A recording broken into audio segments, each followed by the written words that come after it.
que le véritable et le réel Dieu, celui-là même qui a permis que nous soyons ici ce soir, bénisse chacun et chacune. Population de Abata Village, nous vous saluons dans le nom glorieux, merveilleux, précieux du véritable et du réel Dieu, le Seigneur Jésus le Christ. Amen. Amen. Amen. Nous sommes ici ce soir pour parler de la Bible, rien que la Bible, pour dire exactement ce qui est écrit noir sur blanc dans les Saintes Écritures. Pourquoi? Parce que selon Proverbe 30, le verset 6, selon Apocalypse 22, le verset 18 à 19, selon Matthieu 5, le verset 37, celui qui ajoute un mot à la parole de Dieu sera trouvé menteur. Celui qui retranche un mot à la parole de Dieu sera frappé des fléaux décrits par la Sainte Bible. Et si donc quelqu'un ajoute ou retranche quelque chose à la parole de Dieu, la Bible déclare que cette personne vient du malin. Que cette parole qui a été annoncée vient du malin. Et comme nous voulons respecter le Dieu de la Sainte Bible, sachant que ce n'est pas nous, êtres humains, limités, mortels, charnels et sauvages, qui avons écrit cette parole, nous allons la lire telle qu'elle est écrite. Amen. Le thème que nous allons partager ce soir avec vous, c'est la foi. Qu'est-ce que c'est que la foi? La foi, la foi, la foi. On entend dire, si tu n'as pas la foi, tu ne peux pas obtenir ce que tu veux. Quand tu pries, Dieu ne t'exauce pas. Mais la foi, qu'est-ce que c'est? Nous allons prendre nos Bibles. Et nous vous invitons à prendre vos Bibles chez vous à la maison. Car en dehors de la Bible, il n'y a aucune vérité ailleurs. Selon Jean 1:1 et Jean 17:17. Lisons Luc 18, le verset 8. Luc 18, verset 8. Je vous l'ai dit, il leur fera promptement justice. Trouvera-t-il la foi sur la terre? Question. Ainsi donc, le Seigneur Jésus le Christ, le véritable et le réel Dieu, s'est posé cette grande question dans le livre de Luc 18, le verset 8. Quand le Fils de l'homme viendra sur la terre, trouvera-t-il de la foi? Amen. Amen. Nous savons que le véritable et le réel Dieu n'est point un homme pour mentir. Selon Romains 3, le verset 4, Nombre 23, le verset 19, Tite 1, le verset 2. Et comme notre Dieu ne ment pas, et qu'il connaît le présent, le passé et le futur, il s'est donc posé cette grande question. Selon le livre de Hébreux 11, le verset 6. Hébreux 11, le verset 6. Sans la foi, aucun être humain ne peut être agréable au véritable et au réel Dieu. Nous allons vérifier cela. Hébreux 11, le verset 6. Or, sans la foi, il est impossible de lui être agréable. Car il faut que celui qui s'approche de Dieu croit que Dieu existe et qu'il est le rémunérateur de ceux qui le cherchent. Amen. Oui. Amen. Amen. Donc, en dehors de la foi, aucun ne peut être agréable au véritable et au réel Dieu. Mais que nous dit la Bible? La foi, qu'est-ce que c'est? Selon Romains 10, le verset 17. Romains. Selon Romains 10, le verset 17. La foi, elle vient de ce qu'on entend. Et ce qu'on entend vient de la parole de Christ. Nous allons vérifier cela dans la Sainte Bible. Romains 10, 17. Ainsi, la foi vient de ce qu'on entend, et ce qu'on entend vient de la parole de Christ. Amen. Amen. Oui. Si la foi vient de ce qu'on entend, et ce qu'on entend vient de la parole de Christ, nous nous posons la question, nous aussi avec le Seigneur Jésus-Christ, qu'est-ce qui est enseigné ou qu'est-ce qui est prêché dans nos différentes assemblées pour que notre Dieu puisse se poser cette question dans Luc 18, le verset 8. Quand le Fils de l'homme viendra, trouvera-t-il de la foi sur la terre? Ainsi donc, s'il n'y a pas la foi dans nos églises, il y a problème. Ça veut dire que tous les sacrifices que nous faisons, nos jeûnes, nos prières, nos dîmes, nos offrandes, sont des sacrifices vains. Le véritable et le réel Dieu n'écoute pas cela et ne prend pas cela en compte.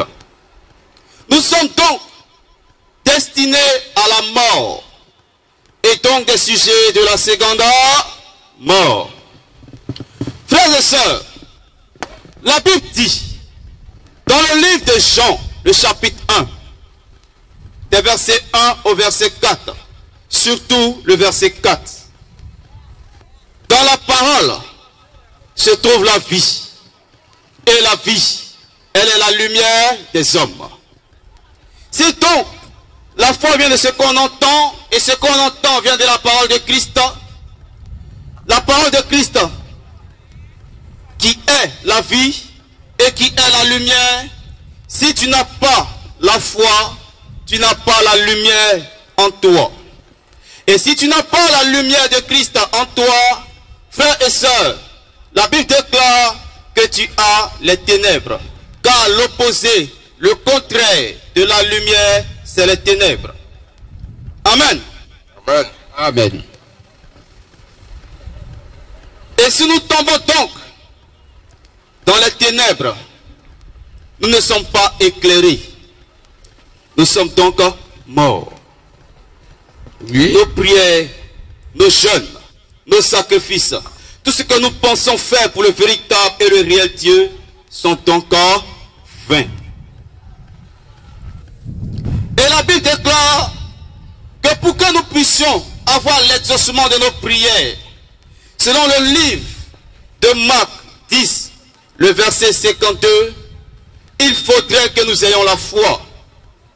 Et si donc nous n'avons pas la foi, qui est la parole du véritable et du réel Dieu, qui est la vie et qui est la lumière, nous n'avons rien. Lisons cela pour vérifier. Marc 10, le verset 52. Et Jésus lui dit, va, ta foi t'a sauvé. Amen. Amen. Amen. Ainsi donc, pour que nous puissions être sauvés, pour que nous puissions être exaucés, il nous faut la foi. Or, la foi, nous venons de le lire, ne sort pas d'un livre de mathématiques. Ça ne sort pas d'un livre d'histoire. La foi vient de ce qu'on entend. Et ce que tu dois entendre doit sortir absolument de la Sainte Bible. En dehors de la Sainte Bible, tout ce que tu auras entendu ne produit pas la foi. Amen. Amen. Frères et sœurs, si nous n'avons pas la foi, nous sommes conduits par Satan et nous allons à l'enfer sans le savoir. Amen. Et aujourd'hui, il y a tellement de lieux de culte. Et nous nous disons tous être des chrétiens et des chrétiennes. Mais, si nous vérifions notre adoration, si nous la comparons avec les Saintes Écritures, puisque c'est la Bible qui est l'absolu du chrétien, nous allons voir, nous allons constater que nous avons été conduits par Satan, nous avons été conduits dans l'erreur, sans le savoir. Amen. Amen. Comment donc j'ai passé mon temps à prier, à jeûner, à payer des dîmes et des offrandes, à faire des sacrifices pour le véritable et le réel Dieu? Et un jour, ce Dieu-là dit qu'il ne me connaît pas, ou bien qu'il ne m'a jamais connu. Ça fait mal. Vraiment, j'aurai très mal. Ça va me faire mal. Très. Lisons cela dans Matthieu chapitre 7, le verset 21 à 23. Matthieu chapitre 7, le verset 21 à 23. Ceux qui me disent, Seigneur, Seigneur, n'entreront pas tous dans le royaume des cieux, mais celui-là seul qui fait la volonté de mon Père qui est dans les cieux. Plusieurs me diront en ce jour-là, Seigneur, Seigneur, n'avons-nous pas prophétisé par ton nom? N'avons-nous pas chassé les démons par ton nom? Et n'avons-nous pas fait beaucoup de miracles par ton nom? Alors, je leur dirai ouvertement, je ne vous ai jamais connu. Retirez-vous de moi, vous qui commettez l'iniquité. Amen. Amen. Bien, quelle déception. Je serai terriblement déçu. J'aurai très mal. Je vais même pleurer si, pour tout le temps que j'ai passé sur la terre, pensant adorer le véritable et le réel Dieu, pour tous les sacrifices que j'ai consentis sur la terre, les jeûnes et les prières, les privations, j'arrive devant lui et il me dit, je ne t'ai jamais connu. Et je vais avoir très mal. Frère, je ne souhaite pas que cette déception soit la tienne. Sœur, je ne souhaite pas que cette déception soit la tienne. C'est pourquoi, ce soir, nous vous invitons à avoir les regards plongés dans la Sainte Bible. Rien que dans la Bible. Car la Bible déclare ceci. Malheur à l'homme qui se confie en l'homme qui est son frère. Malheur à celui qui place sa confiance en un homme ou en une femme se disant être envoyé de Dieu, alors que cet homme ou cette femme ne dit pas exactement ce qui est mentionné noir sur blanc dans les Saintes Écritures. Jérémie 17,5 pour vérifier cela. Jérémie 17, verset 5. Ainsi parle l'Éternel, maudit soit l'homme qui se confie dans l'homme, qui prend la chair pour son appui et qui détourne son cœur de l'Éternel. Amen. Amen. Maudit soit l'homme qui met sa confiance en l'homme et qui prend la chair pour son appui. Frère, aujourd'hui, entre en toi-même. Sœur, aujourd'hui, entre en toi-même pour vérifier. Pose-toi la question. Mais est-ce que la parole de Dieu comme enseigne est-elle conforme à ce que le Seigneur a laissé à ses apôtres et à ses prophètes? N'y a-t-il pas d'erreur dans ce qu'on m'a enseigné? Il faudrait t'assurer, frère, de ce que tu entends. Que cela soit mentionné noir sur blanc dans la Sainte Bible, pour qu'elle produise la foi et que tu sois agréable à Dieu et que tu puisses avoir le salut. Amen. Nous allons également lire Jean chapitre 3, les versets 34. Jean chapitre 3, le verset 34. Car celui que Dieu a envoyé dit les paroles de Dieu. Parce que Dieu ne lui donne pas l'esprit avec mesure. Amen. Amen. Amen. Car celui que Dieu a envoyé dit les paroles de Dieu. Car notre Dieu ne lui donne pas l'esprit avec mesure. Frère, nous avons vu que tout à l'heure, la foi vient uniquement que de la parole de Dieu. La véritable et réelle parole. Sans ajout et sans retrait. Si donc Dieu a envoyé un homme ou une femme, qu'ils disent ce qui est écrit dans la Sainte Bible, afin que nous puissions nous comporter comme les chrétiens de Béret, que vous également, vous puissiez vous comporter comme les chrétiens de Bérée, en vérifiant ce qu'on vous enseigne, pour vous assurer qu'on ne vous conduit pas dans l'erreur. Acte 17, le verset 11, pour vérifier cela. Acte 17, verset 11. Ces Juifs avaient des sentiments plus nobles que ceux de Thessalonique. Ils reçurent la parole avec beaucoup d'empressement et ils examinaient chaque jour les Écritures pour voir si ce qu'on leur disait était exact. Amen. Amen. Vous devez examiner et vérifier. Et la Bible déclare ceci. Le Seigneur Jésus le Christ, le Fils unique venu du Père, celui-là même qui a été envoyé pour nous sauver, pour notre salut. Lorsqu'il est venu, il a choisi, Matthieu chapitre 10, 1 à 2, 12 garçons pour faire son travail. 12 garçons qu'il a envoyés dans les villages, dans les hameaux, dans les villes, afin d'annoncer sa parole. Il n'y avait pas de femmes dedans. Amen. Le Seigneur dit, selon le livre de Éphésiens 5, le verset 1, soyez mes imitateurs. Imiter quelqu'un, c'est faire comme lui. Amen. N'aimait-il pas les femmes? Question, nous nous posons. Mais pourquoi n'a-t-il pas envoyé ces femmes-là aller prêcher dans les hameaux, dans les villages, etc., etc. Quand les apôtres ont été revêtus de la puissance d'en haut, selon le livre des Actes des Apôtres, lorsqu'ils ont été conduits dans toute la vérité, par le Saint-Esprit qui avait été promis par le Seigneur Jésus le Christ, selon Jean 16, le verset 26, Jean 15, le verset 26, Jean 14, le verset 26, et Jean 16, le verset 13. Que s'est-il passé? Ils ont dit que la femme n'a pas le droit de prêcher la parole du véritable et le réel Dieu. Le Saint-Esprit en eux a dit que la femme n'a pas le droit de prêcher la parole du véritable et du réel Dieu. Selon 1 Corinthiens 14, 33 à 38. 1 Timothée 2, les versets 9 à 15.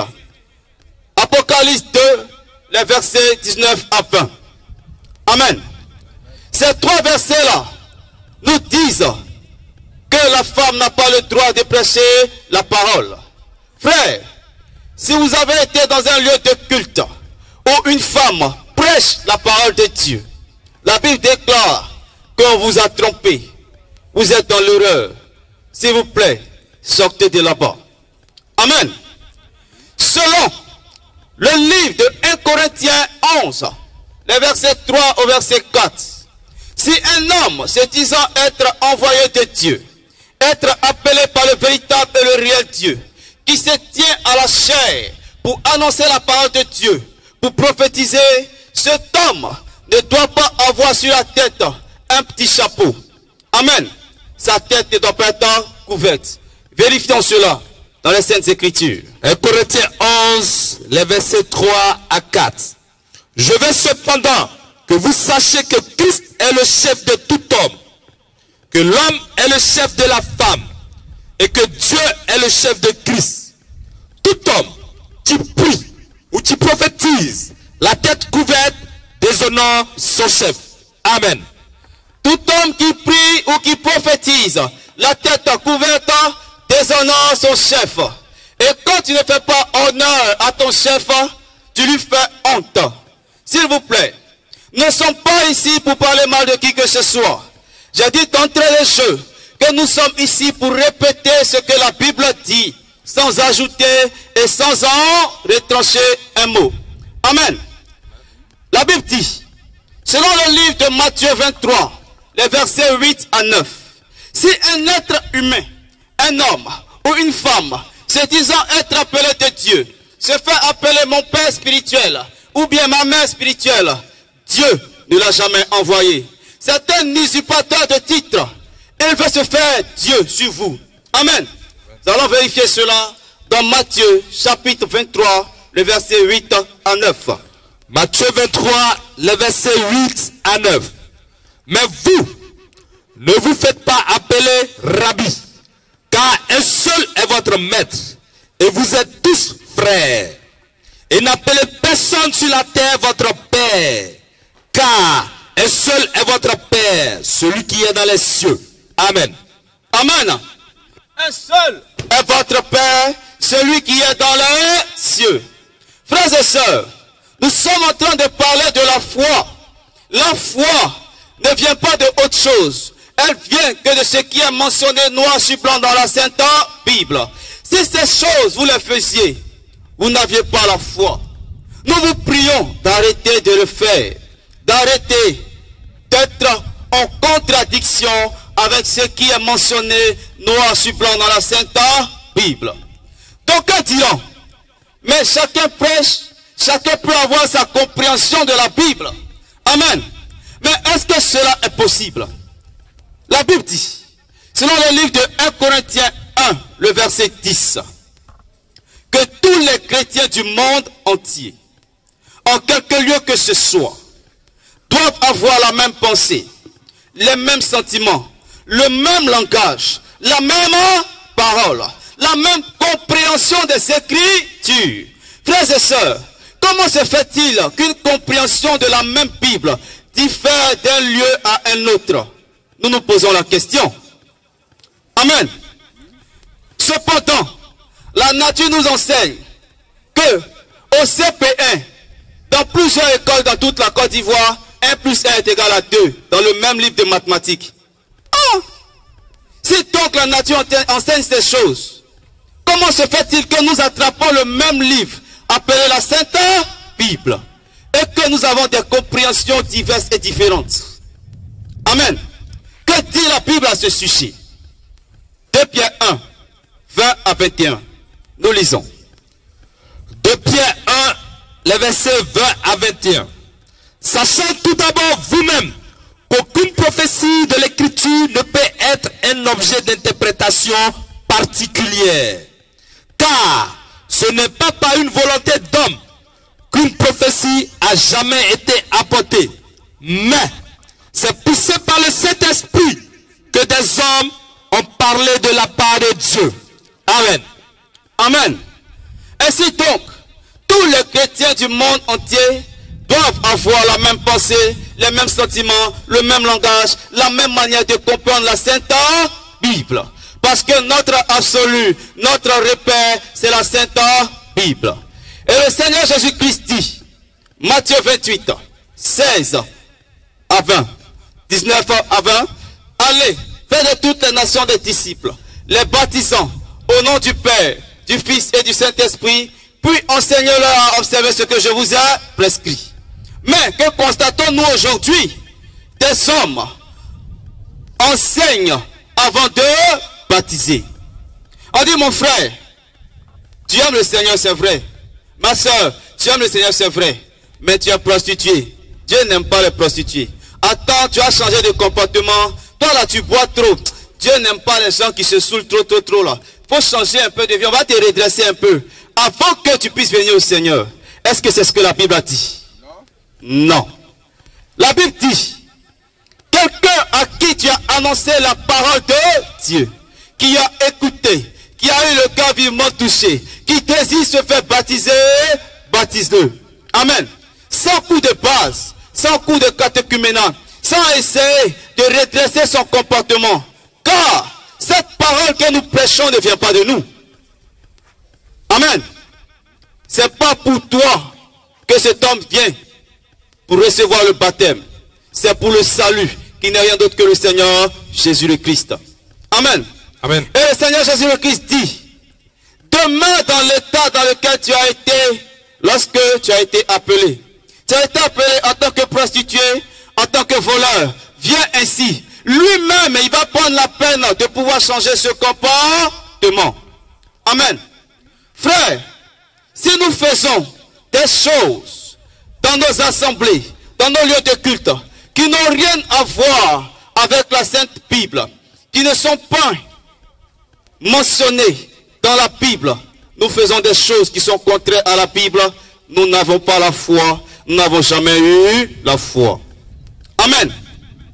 Sur ces mots, frères et sœurs, nous vous prions de regarder aux Saintes Écritures, rien que aux Écritures.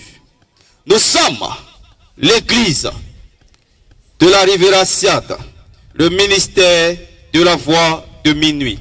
Matthieu 25, 1 à 6. Nous sommes situés à la Riviera Siad, non loin de la pharmacie Umputo. Nous prions tous les dimanches de 9h à midi. Et voici nos différents contacts. Nous sommes au 07 57 76 59 20.